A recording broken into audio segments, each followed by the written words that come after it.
2006 থেকে 2026 20 বছরে 5টা আসর থেকে ব্রাজিল নকআউটে বিদায় নিয়েছে ইউরোপিয়ান টিমের বিপক্ষে হেরে। ঠিক এই যখন পরিসংখ্যান, তখন আজ ব্রাজিলের সামনে আবারও আরেক ইউরোপিয়ান টিম নরওয়ের সামনে ব্রাজিল ফেস করার আগে একটা পরিসংখ্যান বা একটা রেকর্ড কিন্তু বেশ বিব্রত করছে ব্রাজিল টিমকে। সেটা হচ্ছে নরওয়ের বিপক্ষে 4 ম্যাচ খেলে ইতিহাসে এখন পর্যন্ত জয় পায়নি ব্রাজিল।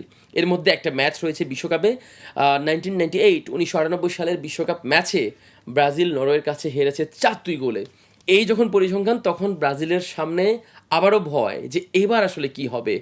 আজ আসলে ব্রাজিলের জয় পরাজয় দুটোই নির্ভর করবে যে আনচেলত্তি আজ ব্রাজিলকে কিভাবে খেলাচ্ছেন।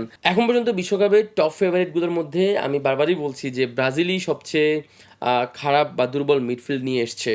তবে ব্রাজিল সেটা কিন্তু উতরে যাচ্ছে বারবার আনচেলত্তির ট্যাকটিক্যাল যে মাইন্ড, সেই মাইন্ডের কারণে এবং তার যে সুপার সাব যেই ব্যাপারটা, সেটার কারণে ব্রাজিল সবসময় আমরা দেখেছি যে গত ম্যাচেও কিন্তু ব্রাজিল 1 গোলে পিছিয়ে থেকেও সেকেন্ড হাফে এসে জাপানকে হারিয়ে দিয়েছে এবং সেটা পুরোপুরি ক্রেডিট আসলে আনচেলত্তির। এবং আনচেলত্তি হচ্ছে একটা টুর্নামেন্ট ম্যানেজার। তিনি সবসময় আসলে আমরা রিয়াল মাদ্রিদের থেকে আসলে ফলো করে আসছি, টুর্নামেন্ট যত গড়ায় আনচেলত্তির ট্যাকটিক্যালি সেটা আসলে ততটাই স্ট্রং হয়। তবে এখন কথা হচ্ছে আজ নরওয়ের বিপক্ষে ব্রাজিল কীভাবে খেলবে। আজ নরওয়ের বিপক্ষে আসলে ব্রাজিল সেম টিম নিয়েই নামার সম্ভাবনাই বেশি জাপানের বিপক্ষে যেভাবে খেলেছে। বিকজ অফ জাপান যেভাবে ব্রাজিলের বিপক্ষে খেলেছে, নরওয়ে সেম খেলাটাই খেলবে। তবে জাপান কিছুটা স্লো ছিল, বাট তফাৎটা হচ্ছে নরওয়ে আজ স্লো খেলবে না। নরওয়ে আজ ব্রাজিলকে ধারণা করা যায় যে প্রেসিংয়ের উপর রাখবে এবং নরওয়ে চাবে ব্রাজিলের পায়ে বল দিয়ে খেলতে এবং প্রেস করে বলটা তারা উইন করে দ্রুত কাউন্টারের মাধ্যমে আর্লিং হল্যান্ডের মাধ্যমে যেন গোলটা আদায় করা যায়। এক্ষেত্রে আজ ব্রাজিলকে 2জন প্লেয়ার আজ চ্যালেঞ্জ জানাবেন। সেটা হচ্ছে প্রথমেই হচ্ছে মিডফিল্ডে মার্টিন ওডেগার্ড। তাকে সামলানোটাই আজ ব্রাজিলের মিডফিল্ডের সবচেয়ে বড় চ্যালেঞ্জ হয়ে দাঁড়াবে এবং এর বাইরে হচ্ছে আর্লিং হল্যান্ড। এখন কথা হচ্ছে এই যে আর্লিং হল্যান্ড বা নরওয়ের মিডফিল্ডকে আটকানোর জন্য ব্রাজিল কি করবে? কিছুই না, ব্রাজিল আজও 2জন হোল্ডিং মিড নিয়ে নামবে, সেটা গুইমারেজ এবং ক্যাসিমিরো, এবং তাদের সামনে হয়তো বা লুকাস পাকেতাই থাকবেন নাম্বার 10 হিসেবে। আর ফরওয়ার্ড লাইনে সেম 3জন আগে যারা ছিলেন। লেফট সাইডে সেই ভিনিসিয়াস জুনিয়র, নাম্বার 9 হিসেবে থাকবেন ম্যাথিয়াস কুনা এবং রাইট সাইডে অবশ্যই থাকবেন রায়ান। এখন আনচেলত্তি এখানে আজ কি করতে পারেন?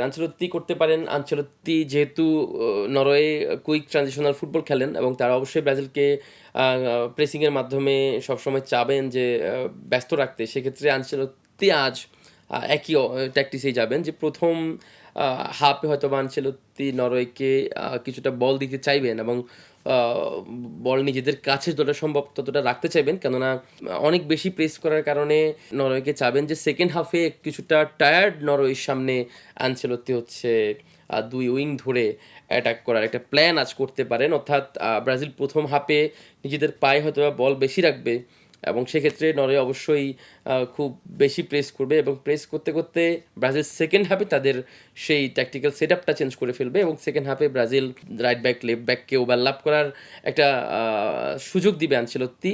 পাশাপাশি ভিনিসিয়াস জুনিয়র তো রয়েছেনই সেকেন্ড হাফের জন্য। সো এই হতে পারে ব্রাজিলের আজকে ট্যাকটিক্যাল সেট আপ। তবে এখানে কিছুটা ভয় আছে, সেটা হচ্ছে ব্রাজিলের মিডফিল্ড। আমরা দেখেছি যে গত ম্যাচেও জাপানকে বেশ স্পেস দিয়েছে। এর আগেও আমরা দেখেছি মরক্কোর সাথেও ব্রাজিল মিডফিল্ডে সাফার করেছে। পরের দুটো ম্যাচ আসলে ওভাবে জাজ করার মতো টিম ব্রাজিল পায়নি। সেক্ষেত্রে আজ ব্রাজিলের সামনে সবচেয়ে বড় চ্যালেঞ্জ হচ্ছে নরওয়ের আর্লিং হল্যান্ডকে বল সাপ্লাই থেকে দূরে রাখা।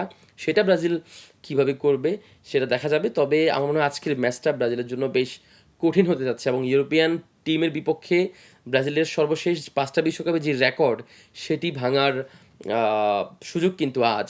দেখা যাক ব্রাজিল আজ কি করে। দেশে দেশে সবার সাথে দ্য নিউজ।